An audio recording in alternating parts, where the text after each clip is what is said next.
What's up, guys? We got one here from Modern Woman Archives. Let's get into it. Guys, I've just gone on a date with a guy that I literally cannot believe it's real. He is actually so fit and normal. Probably could be a murderer. But as a part of the surprise of the date, he put out his laptop and has this crossword with all these different questions catered to the both of us. And I'm like, I can't cope.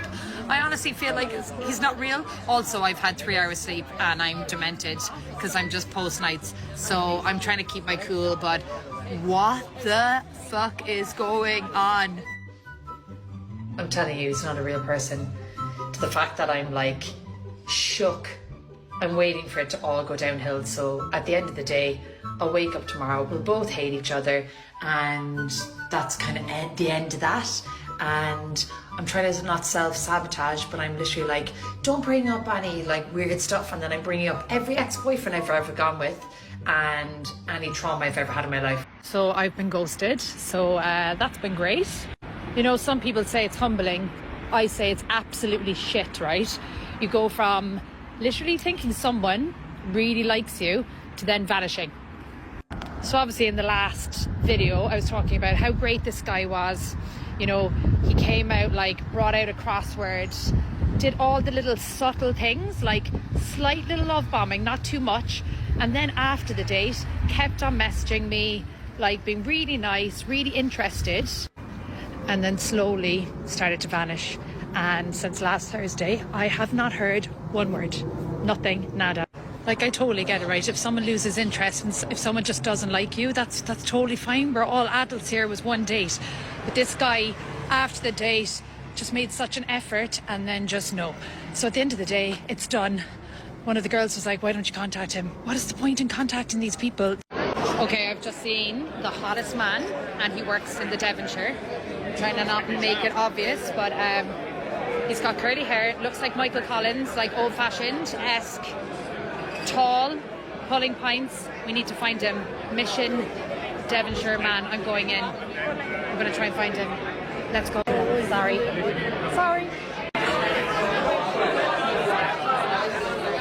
He's there, I can see him. Yeah, that's literally him. Oh my god. Like, what are we supposed to do? Most of my friends are out there either married or freezing their eggs. What are we supposed to do? Oh god. Just gonna buy loads of chocolate and shit for myself now and just weep and wallow. Also, people are looking at me as I'm literally crying, to no doubt. So you met a guy who wasn't immediately sniffing glue or quoting Andrew Tate on the first date. I mean, congratulations, you found a functioning adult. But he brought out a crossword on the date? I mean, that's either a romantic genius or a sociopath icebreaker before offering you Kool-Aid. And then you trauma dumped every ex and ghosting experience in a single sitting. That man ghosted you because he could see the crazy leaking out of your pores. Here's a tip for you and other ladies that do this exact same shit. If you want to keep a guy interested, maybe don't treat the first date like an episode of Dateline's Self-Sabotage Edition. Anyways, next. I'm getting ready to go on a date with a guy that I used to kind of talk to, and I am a little nervous to say the least because I definitely really liked him, and things just last time, the way they ended was definitely my fault. It wasn't anything bad on either part, just it was what it was. So we're going to have a We're going to have a little cocktail to calm the nerves first. This is not exactly little, but my version of little. So, cheers, some prayers. Okay, so I feel like I owe the girlies of TikTok a little update on the date after my last video. All I'm gonna say is that I am indeed wearing his t-shirt, and this is a coffee that he bought me. So we had the classic t-shirt trophy. I mean, cheers to sipping your little cocktail. I mean, that's actually the size of a small country. I mean, Jesus Christ, you see that glass? It's thing's fucking huge. And look, I get it. I mean, you're nervous. He's dreamy. Now you got his shirt as a souvenir. But here's a reminder. Wearing his t-shirt doesn't mean you won the dating lottery. It just means he hasn't yet realized the red flags you're hoisting like it's a parade. You know, and for now, enjoy the caffeine-fueled honeymoon phase and just don't act surprised when it goes from borrowed his shirt to texting him from 15 burner accounts. I don't even like having sex. Honestly, I'm pretty much asexual. I never hook up with people. I don't find people attractive. And I've always been like that. It's not like there was like a change after doing porn. You just broke so many girls' and guys' hearts. So many friends and girlfriends who thought porn was a good idea, and they don't end up with the same outcome as me. They end up with a bunch of videos of them getting fucked on the internet for their family to see. They make no money and it's over for them. People end up doing this, and like you said, they don't have a great outcome, and then all of a sudden it's like that's basically what they get known for. I can't imagine having to go to school after and be harassed, or having to work a normal job and then your boss finding out, you know, that they can see your tits online. Like, that just seems like a nightmare to me. For me, I'm lucky because if I'm in a position or I'm around people that I don't want to be around because they treat me a certain way because of my past, I can just be like, sorry, not messing with you. I don't think that it's good for anyone. We should make it illegal. So we got an adult star advocating for the adult industry to be illegal. I mean, that's a plot twist I didn't see coming. You know, and she's right. Most people in the industry end up with a wrecked mental state, no money, and a Google search history that they can never outrun. You know, blaming the adult industry entirely is like blaming forks for obesity. You know, the deeper issue is society's glorification for quick money, instant fame, and zero accountability. And it also doesn't help we have men simping for this content, men simping for these adult entertainers, or they're just straight up addicted to it. You know, until we stop treating OnlyFans like a LinkedIn resume, nothing's changing. Oh, and for her saying she's pretty much asexual, yeah, sure, I'll believe that. The dark side of pretty privilege is being lusted over but never loved. People always want to say that they've been able to experience you, but that never that they loved you or cared for you or was attentive or helped build or whatever the case may be. Being pretty, for me, not has come at a disadvantage. However, I feel like, I've said it in my other videos before, I will say it again, being the pretty girl, people only want you for the trophy to show you off, like, oh yeah, look at my tit, like whatever the case may be. But I've hardly found longevity. It's just, it's short-winded. It's like, yeah, she's pretty, that's who I'm with right now. And then it's like, yeah, boring, next caller. And it's like, you can be the best woman, like the prettiest best woman, like you could be nurturing, you could be caring, you could be attentive, you could tick every single box. You still won't make the cut because you, as the pretty girl, you're in use. It's a lusting. You're in use. And then when they're finished with you, when they're bored of the pretty, it's next. I'm telling you. I'm actually telling you. People just want to say they experienced the pretty girl. They never want to sit down and say they loved the pretty girl.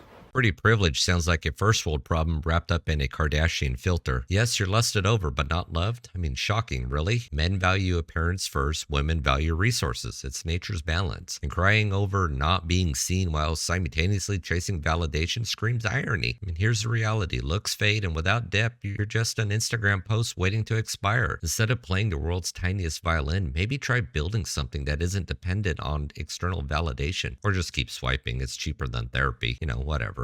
Next. This might be dramatic. I'm not saying that it's not. Is anyone else just tired of dating? I literally just sat in my car for 20 minutes crying because I'm so tired of pointless conversations and meaningless interactions with people that go absolutely nowhere. And by the way, no one has hurt my feelings. Nothing has happened to trigger this except for me just realizing, like, what is the point? Truly. Like, no one dates with intention and actually wants anything serious, and it's just like constant disappointment, and I'm just tired of having that negative energy in my life. But I also feel like I'm getting older, and it's like I have to put some effort into dating or I'm just gonna be alone forever. But now I'm just honestly getting to a point where I'm just gonna be the single aunt.